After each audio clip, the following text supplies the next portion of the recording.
Well, we're back. Um, Before we begin, I want to keep this show kind of short, but I just want to say we want to thank you all for your feedback this past week. Um, I understand I probably didn't take it well in the comments, but I just want you all to know we thank you for all feedback, good, bad, ugly. We just want to state that from the opening. Um, Again, if you're in our Discord, I have a statement out. So be sure to go check out our Discord. It's in the link. It's a link in the description. Be sure to go check it out. I don't want to talk about it too much on here because we're both in a hurry. We both got stuff to do today. So let's start with we'll talk some NFL news again, but first let's start with our rundown. Jason, you're up here. All right, well, ladies and gentlemen, in a very interesting game one of the NBA Finals. I mean, of course, when this airs, game two No, will actually, be game later. two Sunday. Yeah, later tonight when this airs, will be game two. But game one was a very interesting game. Um, both teams went after each other. And honestly, I really do think that Boston really did steal the first one. And I think that with being down 22 points like they were down 92 to 80, they come back and win at 120 to 108 shows that this team is resilient and won't back down. They will keep on fighting till the last minute, which you have to do in the NBA Finals. You can't take any minute, any period for granted, especially in any sport. Because, this Warriors team has been shown many times before that they can be beaten. You just have to find their weakness, their kryptonite. Choking Like games. every superhero has their kryptonite. And if you look at the super team that there is in the Warriors, then you can look, yes, they have a kryptonite. If you take them out of their element, if you frustrate them, slow down the game a little bit, then I think that you can be able to beat them. But the thing is that right now it is a little too early to tell if this, if the Boston Celtics are the real deal. I hate to say it, but winning game one is a true statement to what the Boston Celtics can do in this whole entire series. And I think that can go 6-7 games. But if I'm the Warriors, I would say you can't get cocky too early because clearly this Boston Celtics team has fought very hard. I mean, just like the Dallas Mavericks did before they got eliminated by the Warriors. I really do think that they can persevere and do what needs to be done to win the championship this year. So, Yep. As that, I'll go on to my second one. It has been in the plans for the Washington Commanders. They bought some new land close by their current stadium. But, Brian, I don't know if you saw the designs. Apparently, Washington's going to go with a roof this time for the brand new stadium. What is the obsession with roofs lately? I mean, I get it. Probably Maryland can get cold. But if you look at it, doesn't it kind of look a little familiar to a certain potato chip? I haven't seen the new stadium design yet. I'm actually going to look it up. So if you look at it, everybody that does watch our podcast on YouTube or listens to it on all of our other programs like Apple Podcasts and everything like that. I see it. If you look at it, it looks like a Pringle. It literally looks like a Pringle. Or a potato chip or whatever you want to call it. So, if you look at it too, apparently from what I was told, what I've been seeing, and yes, we do our research this time, and we did. Sorry, I won't go too far into it. We're not salty. Apparently, it's supposed to be one of the smallest NFL stadiums to ever be built too. I don't know if that's such a good idea if I'm the Washington Commanders, but it's a good step forward because I hate to say it, if I am Washington, it's probably time to get a brand new stadium because with everything else that's happened in that stadium, I mean, with fans possibly getting hurt, I don't know if, the field being torn up in Landover, in Landover, Maryland, FedEx Field is a disaster piece waiting to happen. So I hate to say it, the Commanders really do need to do everything they can.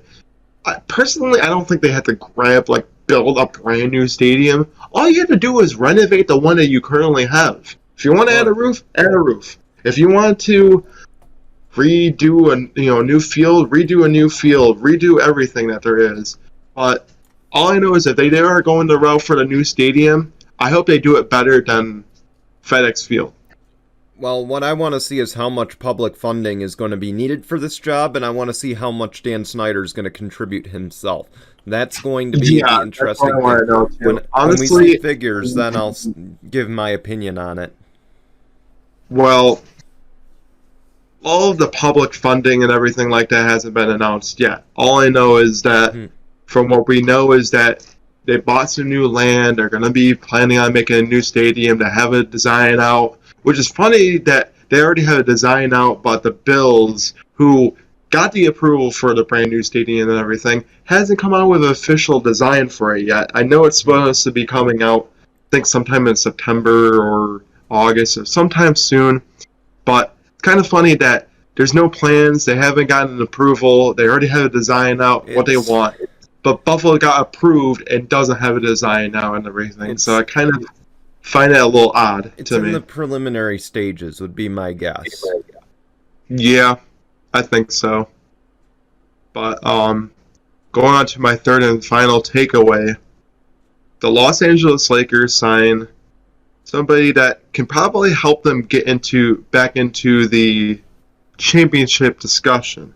So the original plans were for them to go after the Michigan head coach, Juwan Howard, who is a former player, used to play with LeBron James. I think that's the main reason why they wanted to try to go after him, is because he and LeBron used to be teammates, and Juwan Howard knows exactly what LeBron, would bring to the table. So that's, I think, why they wanted to try to go after him. He didn't want to go after, so they went after the next best guy, Darwin Ham. Now, Darwin Ham, from what we were found all over the web, is that he's going to bring a no-nonsense approach to this Lakers team, which I think they need desperately at this point.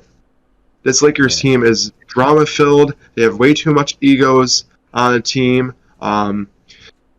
This is a team that has 3 good superstars and have missed the playoffs the last 2 years. Yeah. So something has to give. I don't know if it's going to per se be trades. I don't know if they're going to be heavy in free agency. I would think that there's going to be something that's going to happen. I don't know if it's going to be involved with Russell Westbrook. I don't know if it's going to be involved with Anthony Davis, but I think that there's going to be something that's going to happen with this team one way or another. And if I'm Darwin Ham, you have a lot of, things that have to be on your plate. You have, you have a 38-year-old superstar that can still do it, but he still needs some help out there. So you have a lot on your plate to try to get this team back into championship contention, and you're also heading into this is the first time you're being a head coach. This is the first season that you're going to be heading into that head coach, and you have a lot on your plate because the Lakers are a big-time team.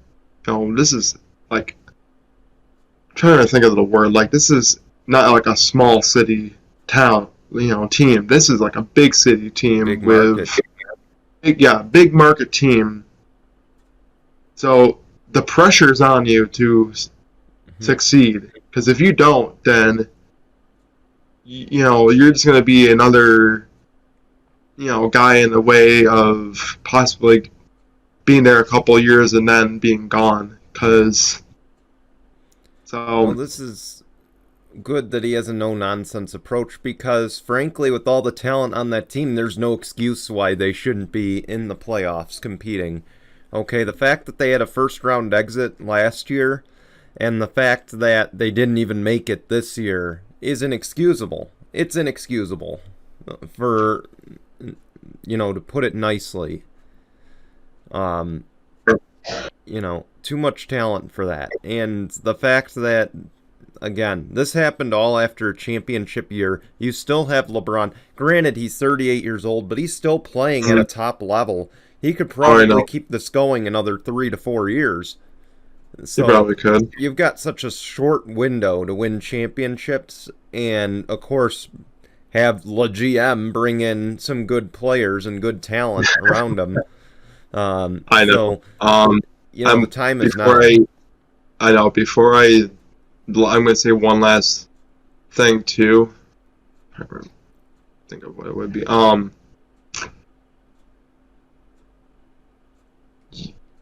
You do have a lot of talent. There's no way that you should just be, having a first round exit after, first round exit, especially with winning a championship. What needs to also happen with this team going forward too is coming together and realizing that you shouldn't just all be trying to put up the stats. You should know when to score, be a team, and all the other stuff. But I guess that's all I can say with that. So it's on to your takeaways. All right, let's start with the two-time defending Stanley Cup champion Tampa Bay Lightning. I am nervous. I am really nervous now. So Tampa Bay has had a record that has stood for the last 2 seasons where they had their runs to the championship, where they win a game, they lose a game, and then they win the game after that. This has happened after the last 18 losses in the playoffs. That streak has finally come to an end at the hands of the New York Rangers.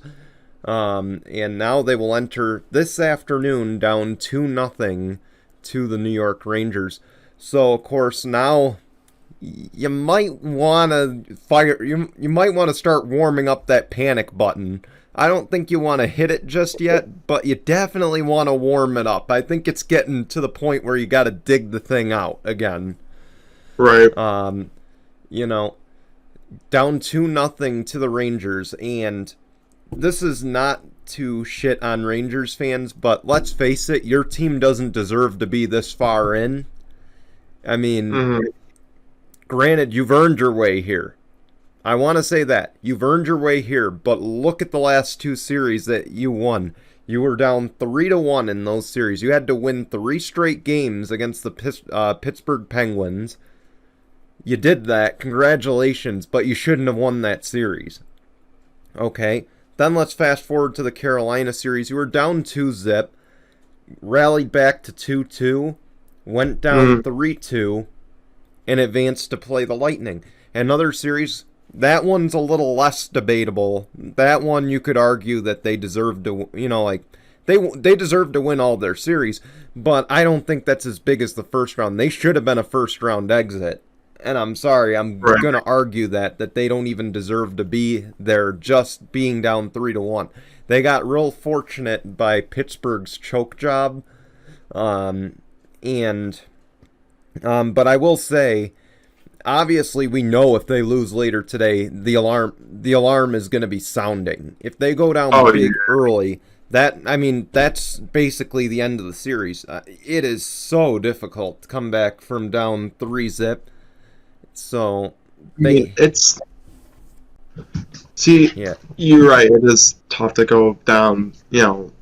Like we've seen it multiple times in hockey where teams have been down 3-0 and then they've won 3 games in a row, and then there's a game 7. That usually happens a lot in hockey. But it's usually typically hard to win 4 games in a row. 3 games in a row, fine. Winning 4 games in a row it's a different story. Well, let's face it here. Kreider has been a big focal point for the Rangers. Kreider, their goalie as well, has been lights out. But Kreider, I believe, has scored most of the goals for the New York Rangers. And if I'm John Cooper, I'm adjusting my strategy now, okay? If anything, when he's on the ice, I might consider putting Pat Maroon out there at this point to start roughing him up a little bit. Not that, again, I don't want violence, but what I want is certainly to make Creeder and those stars feel uncomfortable going down the ice. You know, that's the way you got to stop them. And on top of it, you got to take away the blocker shots, okay? It's clear that they can get Vasilevsky. They found Vasilevsky's weakness on the right side. So now you got to bulk up the right side. If they go to the right, you got to hit them. Plain and simple. You got to board them at that point and punish them for going that route. You know, so that's things I would change is that now, because you're down 2-0, okay? The only way to get back into this, I think, is you have to up the physicality now. You have to up it. And not having Braden Point on the ice, and Braden Point, arguably the best player in hockey right now, you know, that's a game changer. If we, you know, we can't deny it. Rangers fans, Lightning fans, I'm not making excuses, but you can't deny if Braden Point was in this series, it would make things way more interesting. I mean, we know what Stamkos is capable of. He's done great things throughout his entire career. But Braden Point is the young hotshot right now. And he's, like I said, he is a game changer if he's healthy. So, on to my second point. And here's all I'm going to say about this second point before I get into it. Whoever plays the Avalanche between the Lightning and the Rangers, God have mercy on them because they're just going to get eaten alive. Okay, the Colorado Avalanche, they've taken a 2-0 lead in the series over Edmonton. It's very clear the last few years that the Avalanche have had a loaded roster, and they're certainly a team to beat. But this year more than ever, really, I would say this seems like it's going to be their year. I can't see, you know, how it wouldn't. I mean, Edmonton, I will give them credit. The Oilers have looked really, really strong this year. But it's, you know, and I'll tell you another thing. With how far Connor McDavid and the Oilers have come, it makes me just wonder, what would have happened if the lottery went the other way when Connor McDavid was drafted? Because keep in mind, that year that Connor McDavid was drafted, it was him and Jack Eichel. They were both the top two prospects. They were expected to change their franchises for the better. And, of course, Edmonton won the lottery, got the first pick, and the rest is history. It makes me wonder, though, if the Sabres got the first pick and got Connor McDavid, what would we be talking? The Sabres being in contention? Or would we be talking Jack Eichel being the superstar on the Edmonton Oilers and leading them this far? That's a good question. It's going to go down in the what ifs. Jack Eichel has really done, even leaving Buffalo. It would probably be the other way around. But then again, if he did go to Edmonton, he probably would have been a star there because of just how their program is, from what I'm hearing. So who really knows?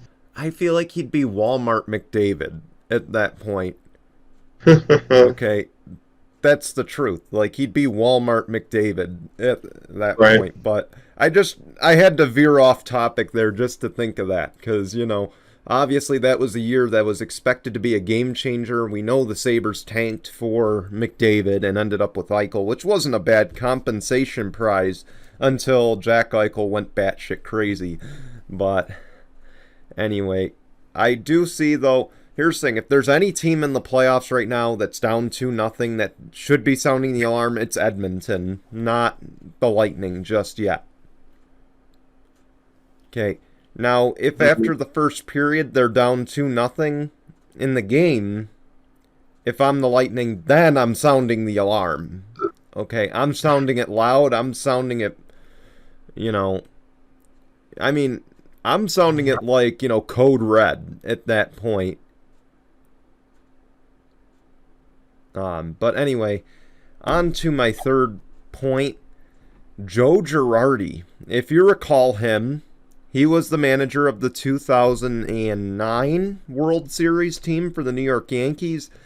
Was the manager, I believe, up till a few years ago. Got fired, took a few years off, got hired by the Phillies, was expected to turn that franchise around. As we know, Joe Girardi's firing from the New York Yankees was a little bit controversial because they were just getting back into contention in the AL East and the AL in general. Well, now he's gone once again. Joe Girardi, a mid-season fire by the Philadelphia Phillies. Of course, 2.5 seasons. He went 22-29 to start this season. But it's looking doom and gloom right now for the Philadelphia Phillies. Right. Man, all I can say is I think this is the end of Joe Girardi's managerial career right here. I mean, and it's been a rocky one in Philly. I mean, it wouldn't shock me. You know, you paid all this money for Bryce Harper, and you don't even have the division lead to show for it. That's the other issue that I take with this. I mean, who knows? We've seen some wild things where, like, the acting manager or acting one that usually comes in and like takes over ends up still doing good. So who knows if the Phillies can still have some success with like an acting manager while he's gone until they get an actual permanent one. So I mean, who really knows what could happen? It's the Mets division at the end of the day. It really is based on the start. But I don't know if I would have fired. I would have probably waited a little longer to fire Joe Girardi, but that's just based on the record. I don't know what goes on in the locker room. I don't know if, he could have lost the locker room. But like you said, we've seen situations where an interim coach comes in or an interim manager comes in, early to mid-season and has success. Of course, I believe the St. Louis Blues were the last one when they won the Stanley Cup a few years ago, because they had an interim head coach at that point. I believe Montreal, the season they went to the Stanley Cup, they had an interim head coach last year. And, of course, who can forget the Miami Heat with Pat Riley as the interim head coach, going to the finals and winning it with Shaq and D. Wade. So, I didn't even realize that he was the interim head coach during that. I believe he was, if I recall. So I think he was just the main head coach during that time. Yeah, I do believe he was the interim. Or he went to be the general manager. He was the head coach of the Miami Heat before he became the general manager of the Miami Heat. If I remember correctly. We'll see. By the way, Pat Riley, a Rome, New York native. Just thought I'd throw that out there. That's insane. Yeah, so let's see. Yeah, it was Van Gundy. He had to resign 21 games into the 2005-06 season to spend more time with family, and that's when Pat Riley jumped in as the interim head coach. So, yeah, I was right. What Van Gundy? Was it the one that's commentating for the ESPN, or what is it? I think it was Stan. Technically, they're both commentating, the brothers. Was it the one that was the head coach of the New York Knicks? It was Stan Van Gundy. Oh, it's Stan Van Gundy. Interesting. So, yeah, that was interesting. But that's my takeaways for this week. I think now's a good time to go to break, and when we come back, we'll discuss some of the NFL headlines. So don't go anywhere. We'll be back on Sunday Morning Tinkle in just a moment. Frank Gore is done, as we expected. And I can't believe he lasted as long as he did in the NFL. Can I just say, just based on how long running backs usually last. So, That brings up the question, should he be a first ballot Hall of Famer? And mind you, he is third in all-time rushing yards and 19th, tied for 19th in rushing touchdowns. Yeah, I think he should still be first ballot Hall of Famer. Look at what he's done in his whole entire career. Yes, he hasn't won a ring, but he is still one of the best running backs of all time. And usually when you hit over 10,000 rushing yards, it typically gets you in the Hall of Fame. So, yeah, I think that he's going to be in the Hall of Fame. As far as first ballot Hall of Famer, it's tough to tell. I mean, only time will tell. I think so. But personally, if I had it and I was on the committee, yeah, I would put him in first ballot. Oh, yeah. But I know I'm not on the committee, so I can't make that choice. But from seeing all the accomplishments he has had in his career, with having all the success on all the teams that he's been on, yeah, I would probably put him in as soon as he became eligible for the Hall of Fame. Yeah. See, I would put him in first ballot. And not just for the achievements, but look at how long he was able to continue playing at that high level. I mean, I know. Even his last year in the NFL, he really didn't. I mean, he tapered off a lot over the years. He wasn't as strong as he was. But ultimately, up until he got to the Jets, he was still, battling week in, week out. He was still a guy that could be the number one running back on a team and still do a solid job. He wasn't top 5 his last few years. I wouldn't argue that, to me, he was a top 5 running back, but he was a doable replacement for any of the top running backs on those teams. The other news, though, Eric Bieniemy came out and had a discussion about his head coaching candidacy in the last few years. Of course, got multiple interviews, did not get offered any jobs. He finally has come out to say, I just got to go get it. He's frustrated by no job offers last 2 years after multiple interviews. And actually, it's the last 3, my mistake. But he said that he does not want any pity for not getting those jobs. Is he wrong or right to be upset about this? No, I think he's right, because look at how much success the Kansas City offense has had. Yes, mindful that a lot of it has been, you've had a lot of talent on that team the last few years, and this one's going to be really... See, how about this? If he can go out there with the kind of talent that he has right now, no Tyreek Hill, just Travis Kelce and Juju and all the other stuff, if he can go out there and still have a good season and be able to, win the division, so then, yeah, I would say that he definitely should get an offering for a head coaching job. He has done everything in his power to make sure that this Kansas City team, with a lot of egos on the team, can still win 10-plus games every season. So, yeah. I definitely think that he's right to be frustrated with no job offerings.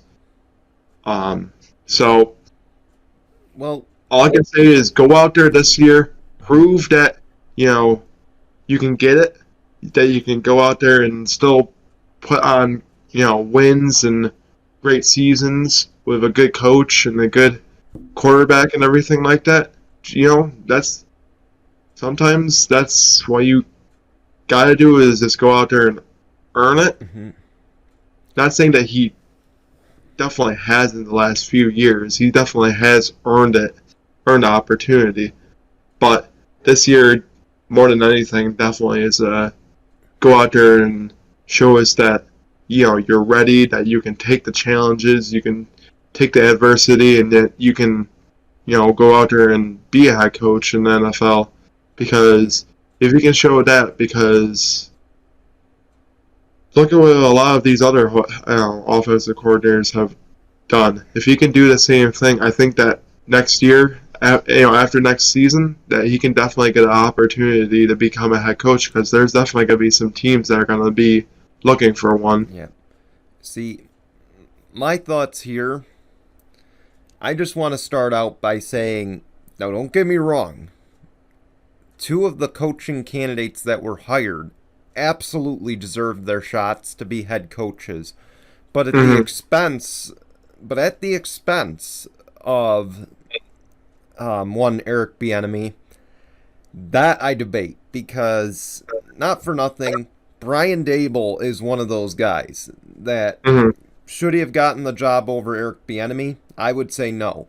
Okay, Hmm. only because look at what Bieniemy has done for Patrick Mahomes since he came into the league. I mean, he's done that over multiple seasons. I mean, Brian Dable's been around for a few years. Yes, he deserves a head coaching job. There's no doubt. But again, at the expense of Eric Bieniemy, and keep in mind, we've had discussions on this show because I don't want to go this route, but I'll just leave it brief that we talked about the Rooney Rule and how people exploit it, and that now that these teams are being forced to hire candidates, if that's what's got to be done, you know,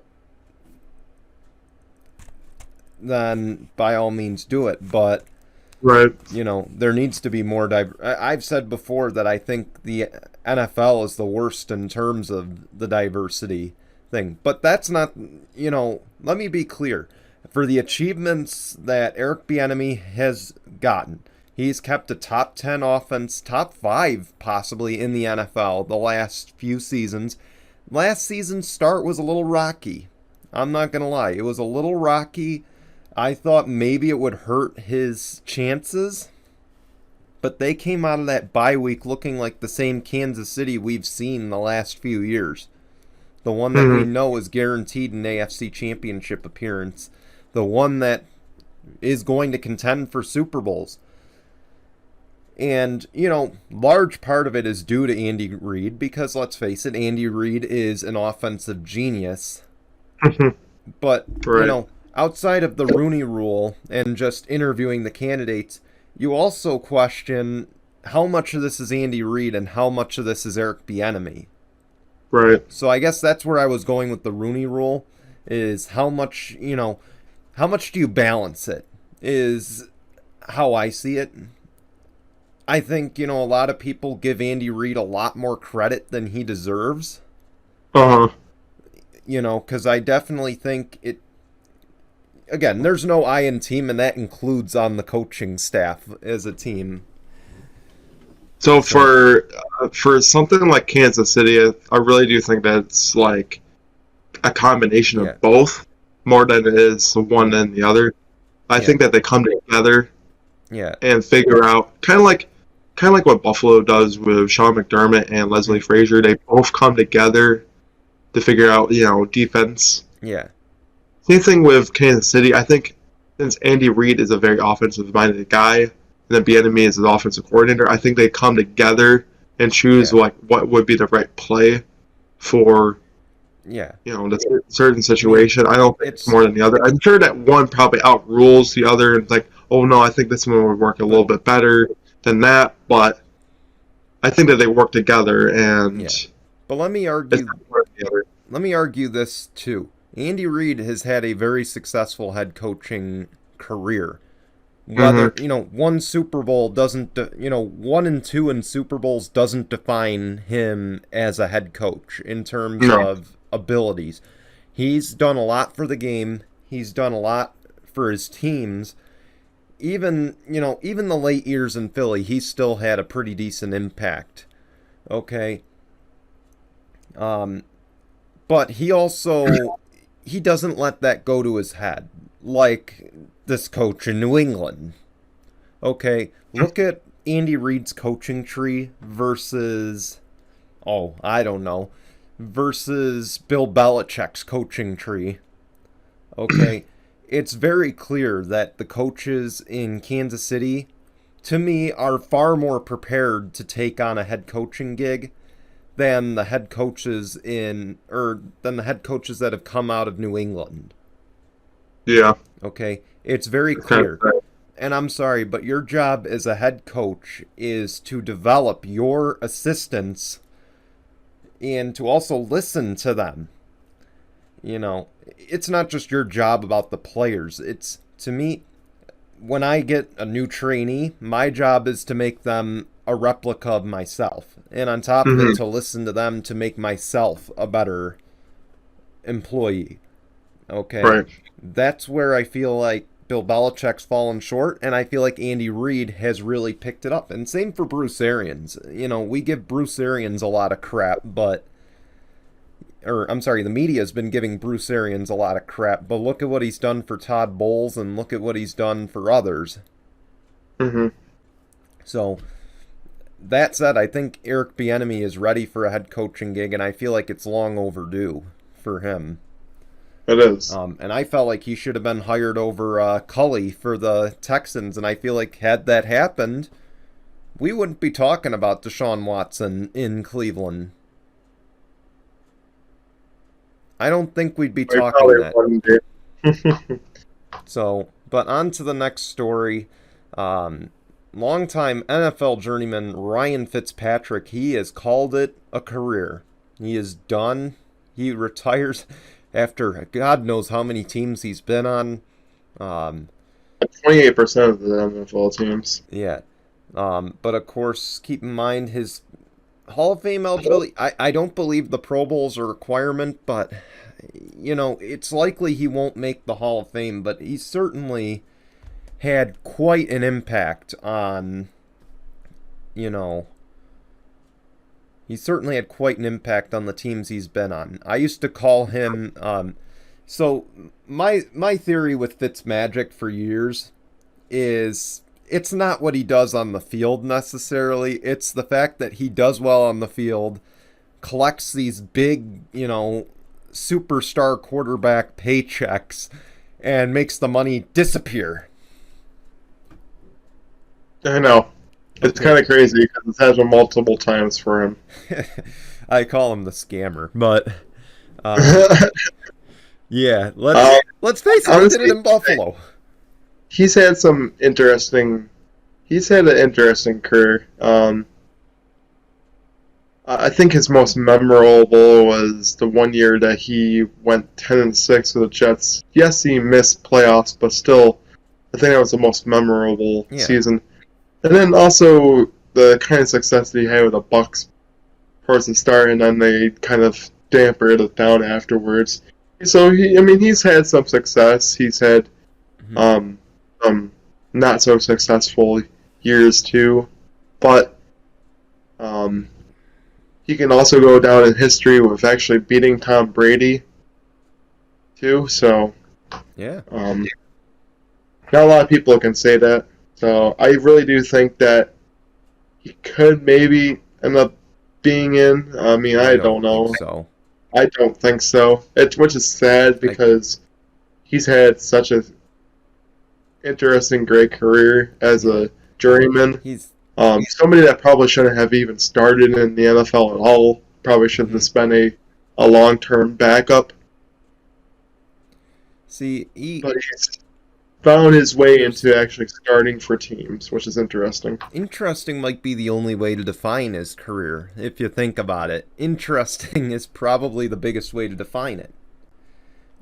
So I'll leave it at that. I think he's had a good career, and it's a shame he won't be coming back to play for another new NFL team. That would have been cool to see. But hey, if he goes out, we'll remember him for the fashion, the beard, and most importantly, going shirtless in a negative 20-degree NFL environment. Okay. Yeah. So, but Akeem Hicks. Buffalo Bills fans, a shame. Yeah.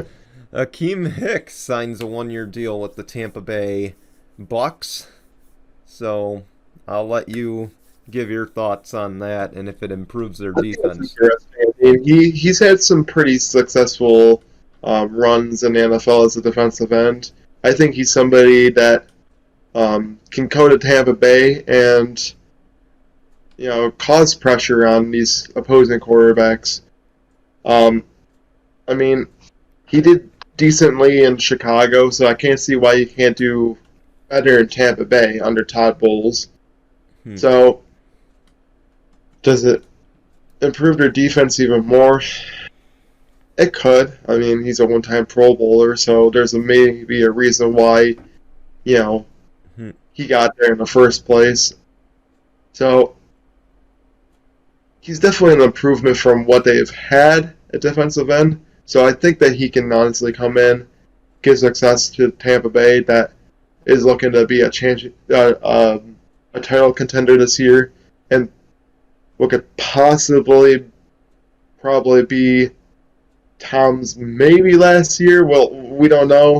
We thought he was going to be retired. He came back, so who knows what's going to happen with that. But honestly, it wouldn't shock me if it's NFC Championship game between the Bucks and the Rams. So who knows what's going to happen? I can see that, and I kind of agree with what you said. I think he could be a game changer for them. But this late in the free agency, the fact that he's just getting signed, who knows what could happen in terms of that. I know we didn't have it written down, but an interesting move by the Bills. They actually went after and grabbed Tavon Austin. Yeah, keep in mind they let the Rams trade with them to get that pick, if I'm not mistaken. But good return, man. So that'll be a good addition to the Bills' kick return. Yeah, and he's also somebody that can be a great production player on the offense too. I mean, he's not a bad wide receiver. Somebody that you can use as a specialist, kind of like a Deebo Samuel, where he can run, he can catch. So I think Buffalo is doing what needs to be done to improve this wide receiver corp.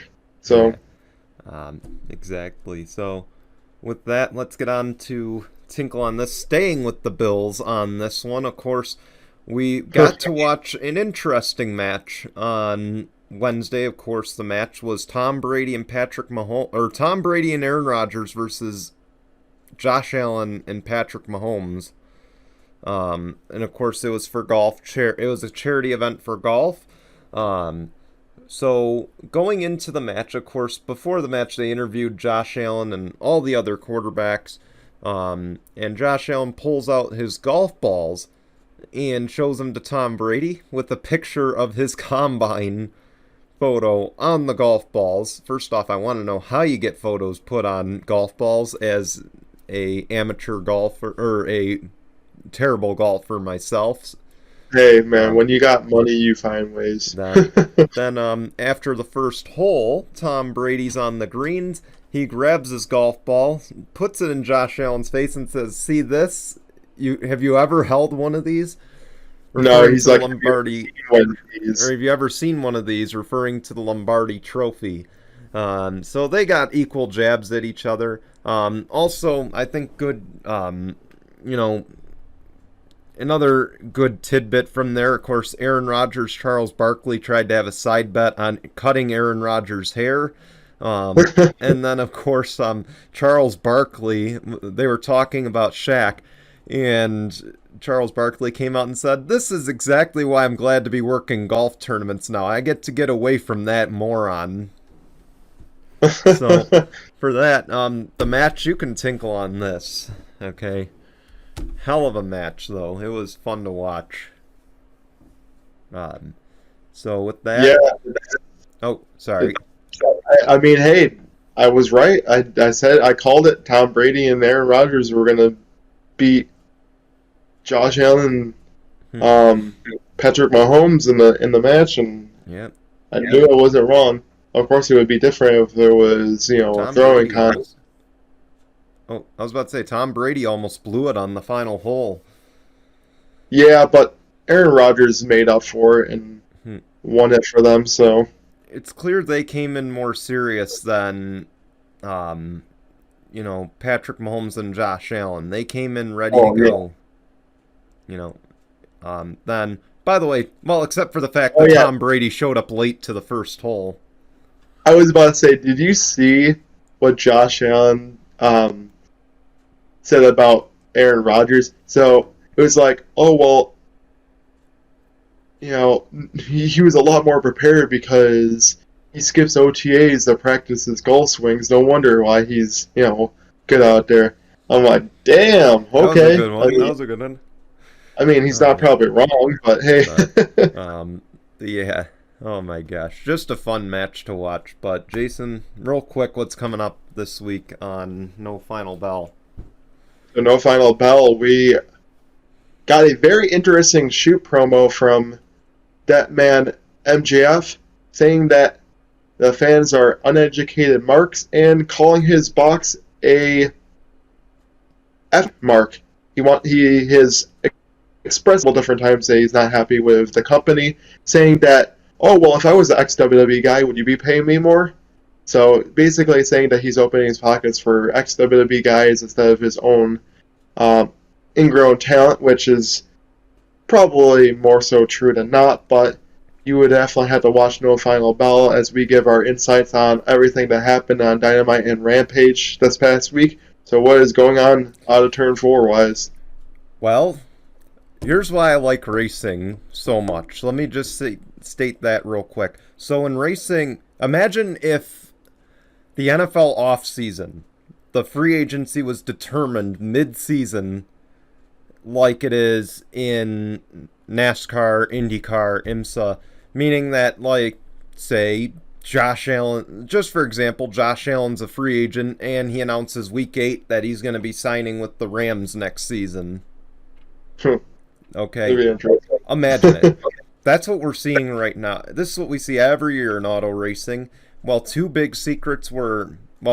worst kept secrets were just let out of the bag this past week in terms of 2023 seats. So I figured now's a good time. I will be releasing my top 5 free agents in IndyCar.